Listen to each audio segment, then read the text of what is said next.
Bonjour, je suis très heureux de vous retrouver pour cette homélie du dimanche. Nous avons été invités. Le Seigneur nous a invités, comme jadis, il invitait ses disciples à partager avec lui le repas de sa Pâque. Invités pour être ensemble, nous retrouver, accueillir les nouveaux. C'est dimanche. Alors heureux sommes-nous, les invités, à la table du Seigneur. Repas qui fête l'alliance d'amour et de fraternité qu'il veut tisser avec nous tous. Ici et maintenant, je peux faire l'expérience du Dieu qui fait alliance, d'un Dieu qui se lie à son peuple, qui se fait proche de lui. Il est avec nous et nous sommes là en son nom. Ensemble, nous voulons lui dire merci. Dire merci, bénir, c'est le sens du mot Eucharistie. Dire merci et rendre grâce. Qu'est-ce que cela pourrait vouloir dire concrètement ? 3 choses. Écouter, recevoir et donner. Écouter. Il veut nous parler. Il veut parler à notre cœur et à nos intelligences. Aujourd'hui, pourrait-il dire, j'ai quelque chose à vous dire. Nous venons d'écouter sa parole. Il faut qu'elle descende en nous, qu'elle nous nourrisse. Recevoir. Oui, cette parole, il nous faut la recevoir comme un cadeau. Comme nous recevrons tout à l'heure sa paix et son pain de vie. Enfin, donner. Ce que nous recevons n'est pas que pour nous, c'est aussi à partager avec d'autres. Dans sa lettre aux Corinthiens, l'apôtre Paul disait « J'ai moi-même reçu ce qui vient du Seigneur et je vous l'ai transmis. » Dans l'Évangile, les pains et les poissons qu'ont reçus les disciples doivent être donnés, partagés à la foule. Jésus prit les 5 pains et les 2 poissons, les donna à ses disciples pour qu'ils les distribuent à la foule. L'Eucharistie n'est pas un lieu de piété. Elle est le lieu où je fais l'expérience de l'amour de Dieu qui s'intéresse à nos vies.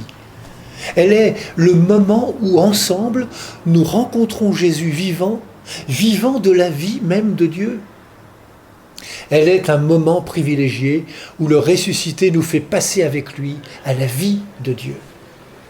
Comme sur la route d'Emmaüs, il ouvre nos intelligences à sa parole et se donne à reconnaître dans la fraction du pain. L'Eucharistie fait de nous des témoins et des apôtres. Voilà la transformation à laquelle nous sommes appelés. Comme le Christ, qui ne garde rien pour lui, nous voilà embarqués avec lui dans l'œuvre de Dieu, associés à l'œuvre de Dieu. Et cette œuvre, c'est de faire de notre humanité un peuple de frères et de sœurs. L'Eucharistie est un rendez-vous incarné où se croisent la vie humaine et la vie de Dieu. Dans l'Eucharistie, il y a la vie chargée de tout ce que le Christ porte dans son cœur. Vous savez, cette humanité qui souffre, qui cherche, qui enfante le monde parfois dans la douleur. L'humanité qui se réjouit, qui chante, qui danse. L'humanité des pauvres et des riches, l'humanité des pécheurs et des saints.